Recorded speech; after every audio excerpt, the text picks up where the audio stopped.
Look at your smartphone. Just over a decade ago, it didn't exist in this form. Now, it's an indispensable part of your life. The world around us is in a state of constant accelerating change, from technology to our environment, from the economy to our social norms. And yet, for all of humanity's incredible adaptability, many of us feel an innate sense of anxiety and resistance when faced with the unknown. Why is that? Why, in a species so defined by progress, are we so often wired for routine? The answer lies deep in our brains. Our minds are incredibly efficient machines. They prefer familiar paths because they require less energy. When we're faced with something new, our brain's fear center, the amygdala, can sound a quiet alarm, triggering a subtle stress response. It's not because change is inherently bad, but because it's a departure from the safe, predictable world our brain has meticulously mapped out.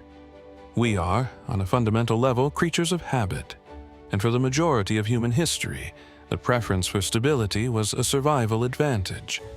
But the future we are walking into is anything but stable. We are standing at the edge of a new era, defined by disruptions that will reshape our careers, our communities, and our planet. The good news is that our fear of change is not a prison sentence, it's a signal. And we have the power to retrain our brains to respond not with fear, but with curiosity. So, how do we do that? We can learn from history. Think of the monumental shifts our ancestors went through: the agricultural revolution, the industrial revolution, the birth of the internet. Each was a seismic shock that fundamentally altered human life. But we didn't just survive. We adapted, innovated, and thrived. Our history is a testament to our profound, though often dormant, capacity for resilience. So, here are a few practical tools we can start using today to build that resilience. First, cultivate a growth mindset. Stop telling yourself you're not good at something new. Instead, reframe it as a learning opportunity. The words we use to describe ourselves matter. They either lock us in or set us free. Second, practice mindfulness.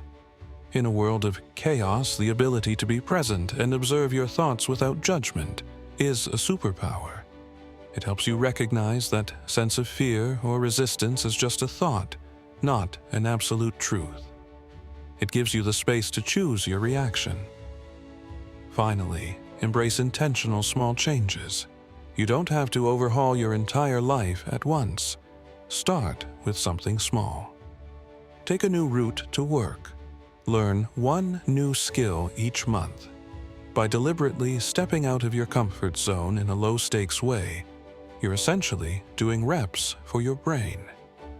You're teaching it that new doesn't have to mean dangerous. It can mean exciting.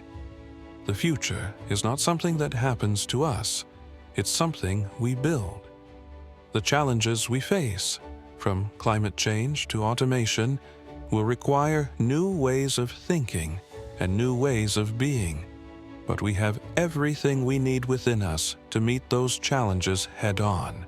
The key is to shift our focus from a fear of losing what we have to an excitement for what we can become.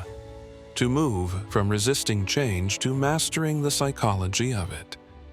Because the future belongs not to those who can predict it, but to those who can adapt to it.